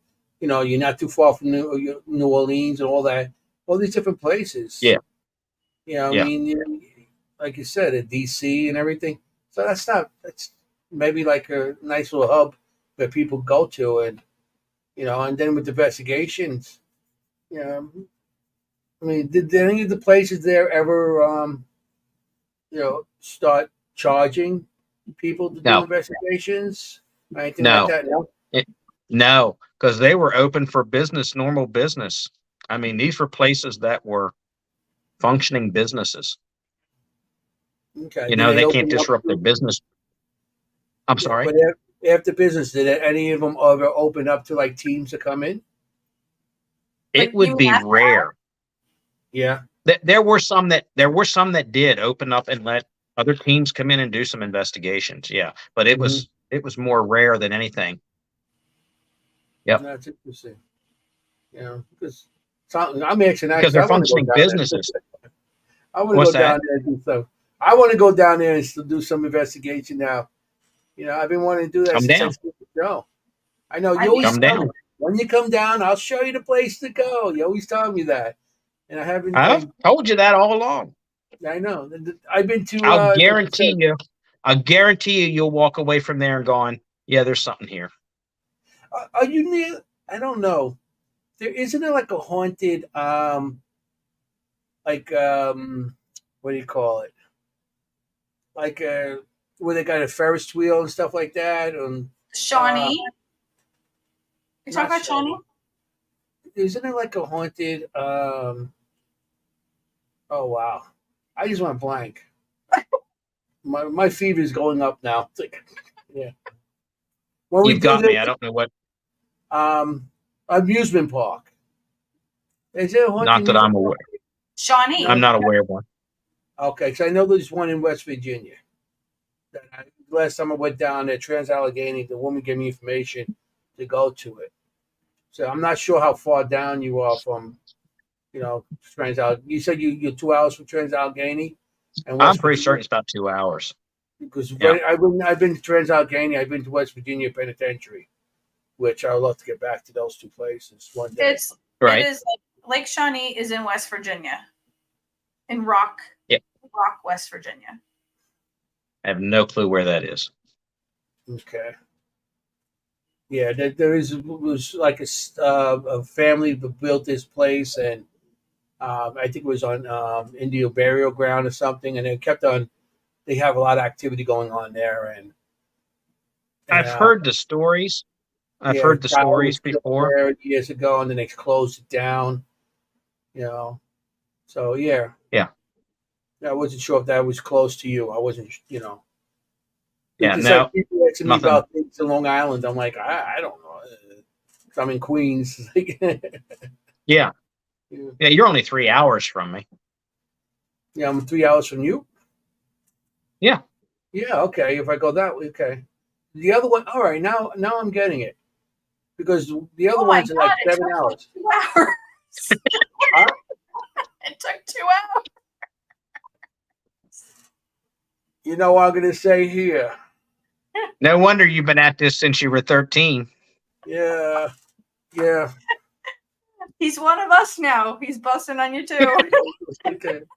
When you see us still like this, we had an episode that my camera went out, and well, I couldn't see the screen, so everything went blank on me. But everybody's still seeing me on camera, and I'm like, she's asking me, "How you okay?" I'm like, I don't know where I He am. goes, Like I don't this, know where I'm at. I don't know, and now it's become a ongoing thing. Every time I go say something, they're like, they do it in the audience too, as we do it. So it's an Chris said ongoing that your thing. carpal tunnel is affecting your memory. Well, I do have 101 fever right now, so I'm not feeling so good. Tonight we'll give you the excuse. Give me an Tomorrow, excuse. At not least so this time. At least There this you go. time. I'll be So- on.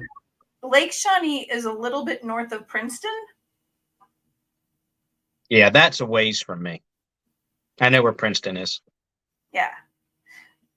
It's supposedly Yeah, that's quite a ways from me. like a very haunted, abandoned amusement park where a bunch of kids died in a swimming pool or a lake or something like that. Hmm. It's very, very haunted. Yeah, they closed down or something. Yeah, children were killed there, and I think it was on Indian burial They ground. drowned. Yeah. Okay. So that's what that, you know. So it's like we got when you ever come up here, we got to get you the Shanley Hotel. All right. The Shanley, it's up in upstate New York. We got the owners. We're pretty good friends with the owner, and we'll get you to go up there. And we got to do that. We got to do that before you retire. So Why do I got to do it before I retire?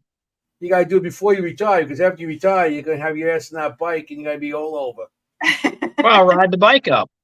Yeah, he could ride everywhere. Awesome. I used to call my bike Gumad. I used to tell my wife, I'm gonna go ride in the Gumad. The Gumad. You know what a Gumad is? That's girlfriend. No. That's girlfriend in Italian. And when the guy goes, hey, I have a Gumad, that's a side piece. So There you go. I go, I'm going on my Gumad. She goes, why you call your motorcycle Gumad? It's it's like a Gumad. You could take her out all day, ride her. You wrap your legs around her, you're riding, enjoying it all day long. Anthony. And you put it back in the garage, and you don't have to worry about it the rest of the night. This is a family-oriented show, Anthony. It really isn't. This is probably I didn't say nothing dirty. A Gumad. It's a Gumad, yeah. So that's I used to call my wife. I'm going out with my Gumad. So it's used to ride for hours at a time. Miss that. That's the worst thing when you can't enjoy it because of the pain. Chris said this is called paraporn. Paraporn. Yeah. And look, Ron's saying I lost it. I don't know. Well, guys, I'm gonna get ready and sign out of here because you guys are about ready to call it, I think. It is time. Yeah. Thank you so much for being with us. This was amazing. Anytime. You're a sweetheart. We would love to have you back anytime if you'd like to come back with us. And hopefully we get to see you again before the next Gettysburg Battlefield Bash. That would be great. Awesome. Look forward to it. We can always go out and investigate together, and we'll hotel room before they get out. Take the hotel room. No, I'd like to do that. Yeah, we would love that. So we'll be in touch. In Gettysburg before they sell out. Get your hotel room in Gettysburg. They're selling out. Heck, I can ride the motorcycle back and forth. Oh, that's right. You're Gamad. I forget. Gosh. All right. Well, we will see you soon. We'll be in touch. All right. Thank you all very much. Have a good night. Thank you. You too. Bye-bye. Thanks, Bye. Mike. Bye-bye. All right, everybody. So this was a fun night. We lasted the whole 2 hours. No one died. No one puked. Anthony, do you still have a fever? I think so. You think so? I could get the thermometer for my butt. Oh, God. So before that happens, we're going to leave. So next week on our show, we have our great friends, Audra Keeler and Chris, all good. our good friend who explained very well what shale is and how it's formed, Chris Allgood, the man who knows everything about everything. The following week, we are going to have stuntman Rick McCallum. Anthony can explain more about that when we get closer to it. Hollywood Paranormal. Hollywood Paranormal. Hollywood Ghost Hunters. Hollywood Ghost Hunters. Mm-hmm. All the big guys from the Hollywood horror movies. Tall killers. Oh. So. Yeah, Jason and Leatherface. Okay? Yeah. So he's one of those guys. This was a great night. Thank you so much, everybody, for being here with us. As usual, we had lots of watchers tonight. We hope you're back for next week. Chris and Audra will talk about all of their fun stuff.